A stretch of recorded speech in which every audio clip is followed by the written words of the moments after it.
de l'inscrire, disons, dans les jours actuels, je dirais, parce que... Bienvenue sur Icônes et Silences, la chaîne où les murmures de l'histoire rencontrent la vérité de nos légendes.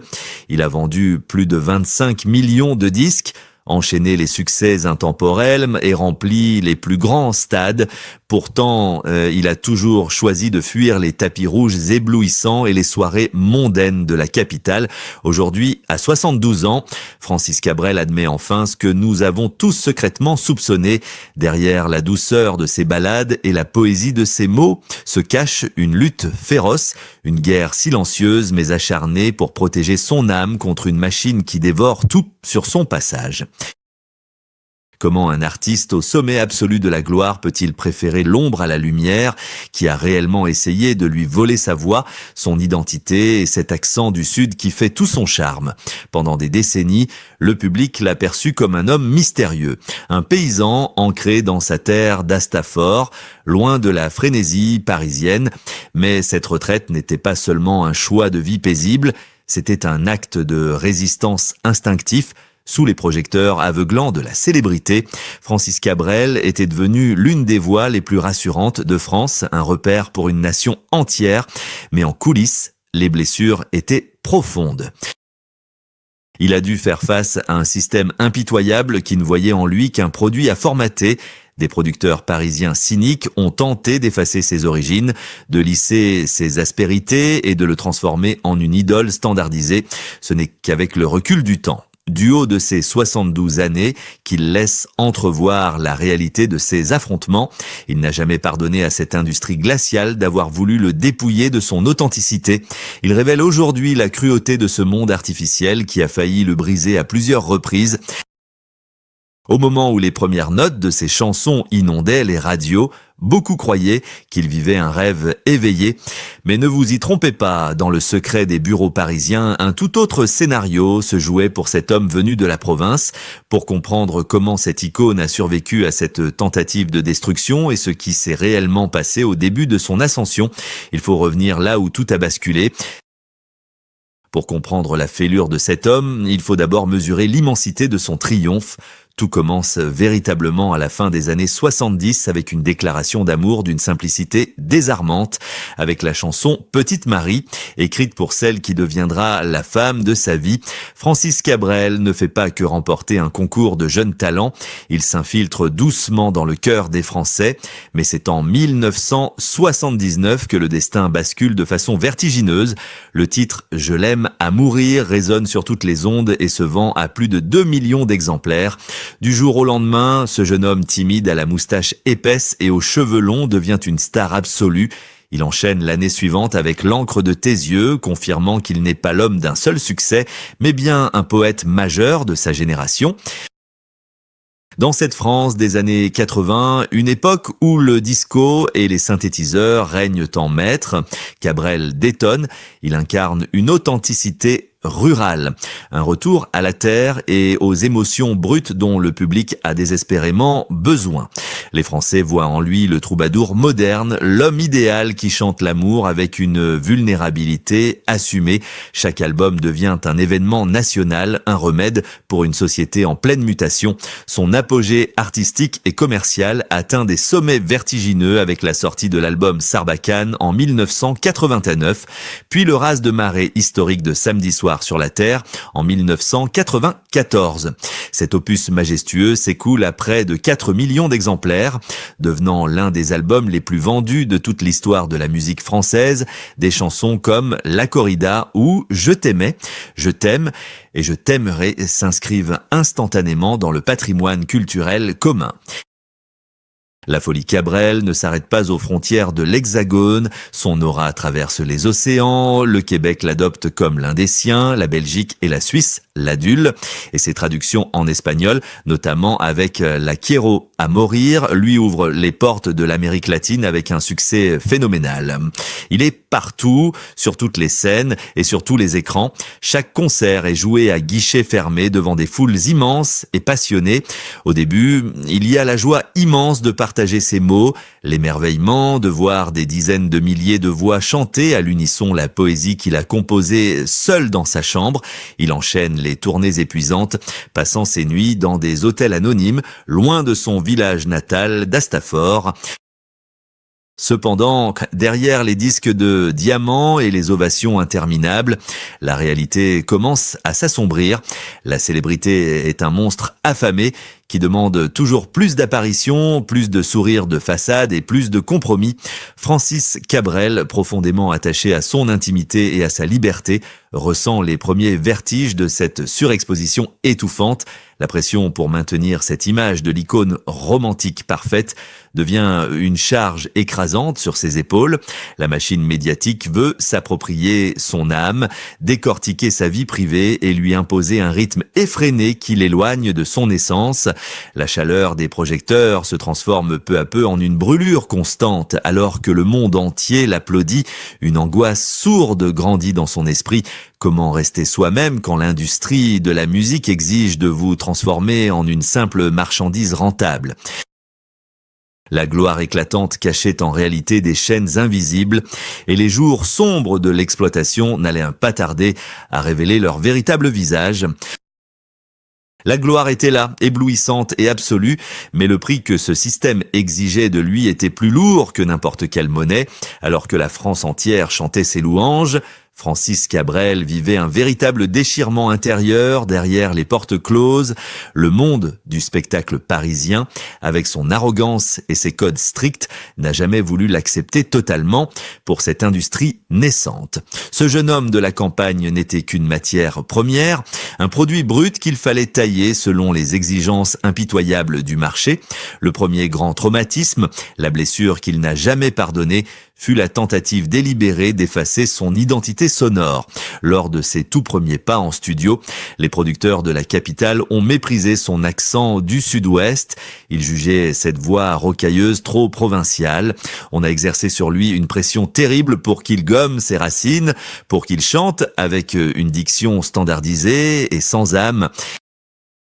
C'était une véritable violence psychologique, une tentative de formatage où l'artiste devait renier sa terre pour exister sur les ondes.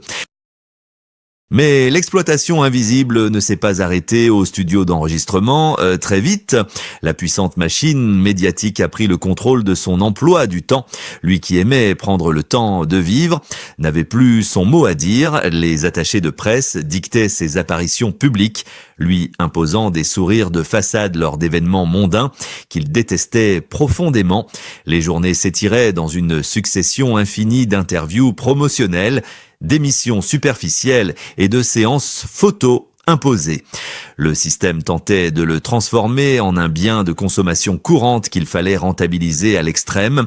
La liberté qu'il chérissait plus que tout lui avait été confisquée avec le sourire.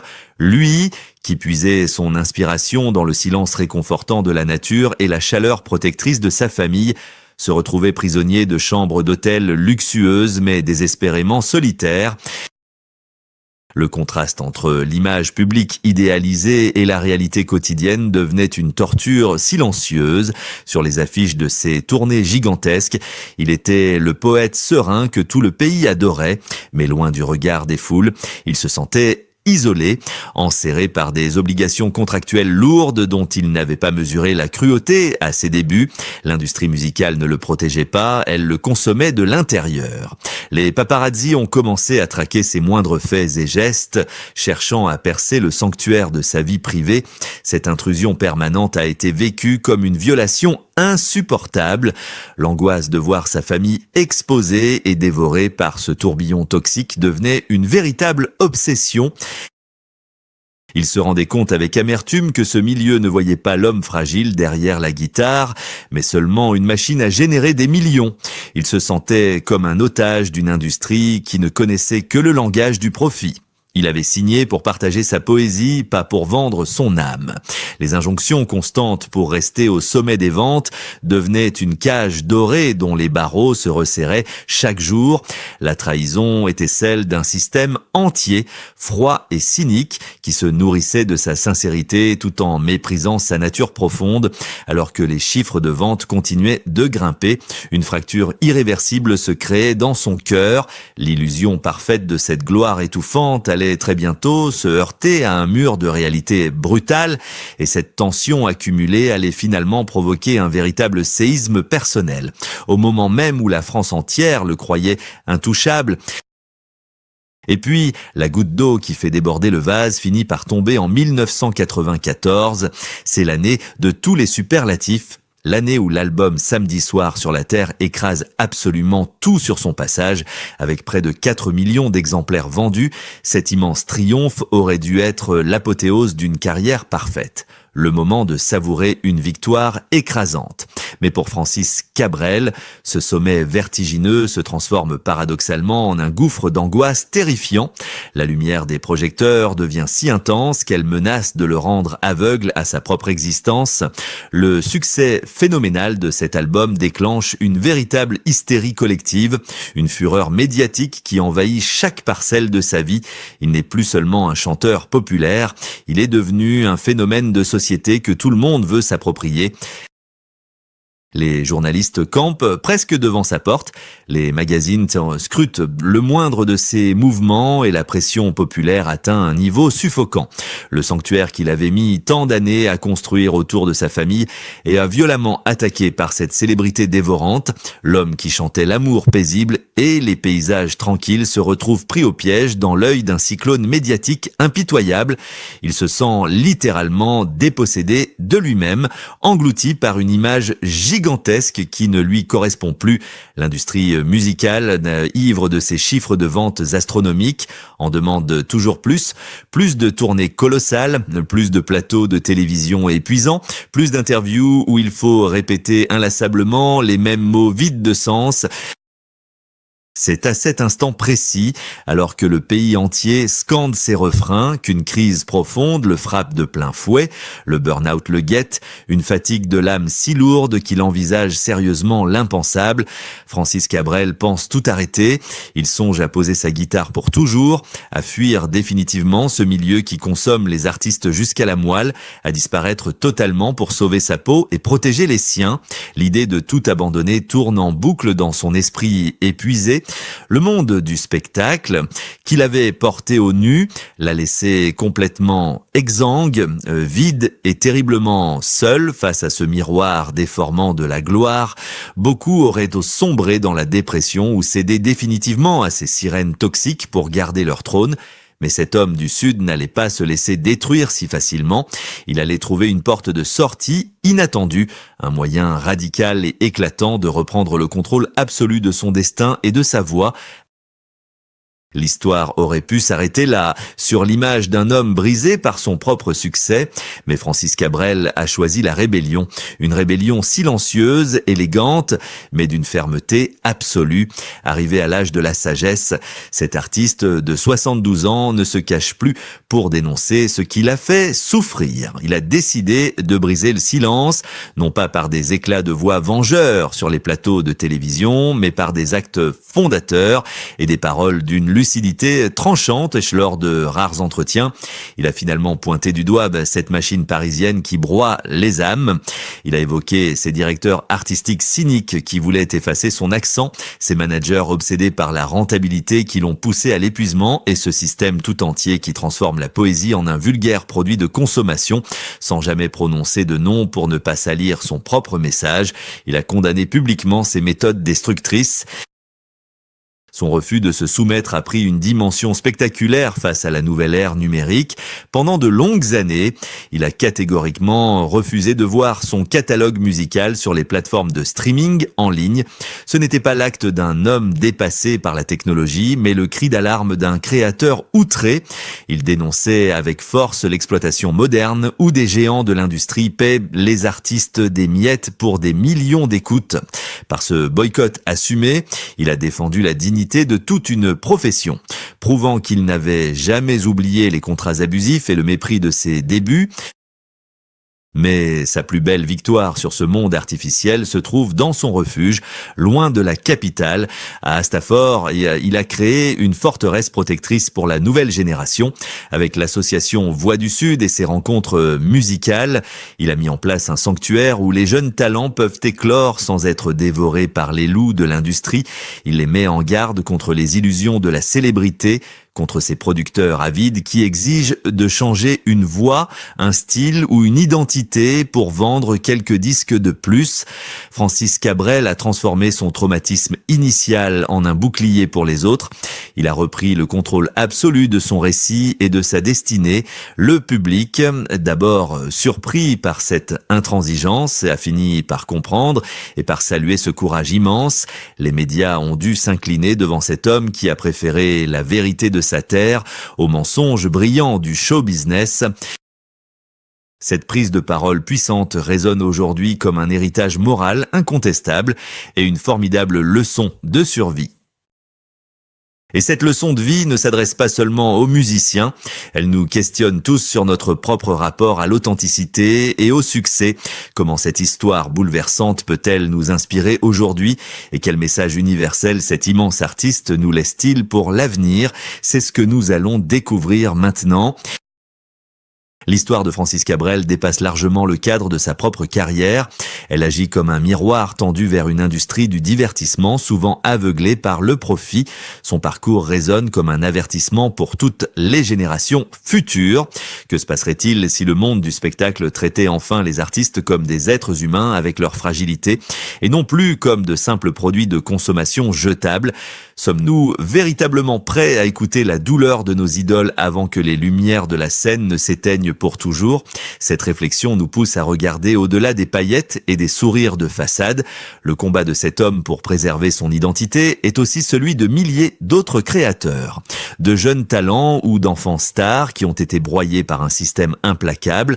Beaucoup d'entre eux ont perdu leur voix, leur âme et parfois même leur vie dans cette quête illusoire de perfection. Le refus de Cabrel de se plier aux exigences parisiennes est un acte de bravoure qui redonne sa noblesse au mot artiste en refusant de gommer son accent et de trahir ses origines. Il a sauvé l'essence même de son art. Aujourd'hui, lorsque nous écoutons ses chansons, nous ne devons plus seulement entendre des mélodies apaisantes, nous devons y déceler la force d'un homme qui a su dire non. Nous devons faire preuve de compassion et soutenir ceux qui osent briser le silence pour dénoncer les abus d'un milieu impitoyable. Il est de notre devoir de public de protéger cette authenticité et d'exiger le respect pour ceux qui nous font rêver. L'héritage de Francis Cabrel n'est pas seulement musical, il est profondément moral. Il nous rappelle que la véritable grandeur ne se mesure pas au nombre de disques vendus, mais à la capacité de rester fidèle à soi-même. Pour clore ce chapitre de notre émission, imaginons les mots que ce poète de la terre pourrait nous adresser. Je ne cherche ni la vengeance ni la pitié de personne. Je voulais simplement que mon histoire et ma poésie gardent à jamais l'accent de ma vérité.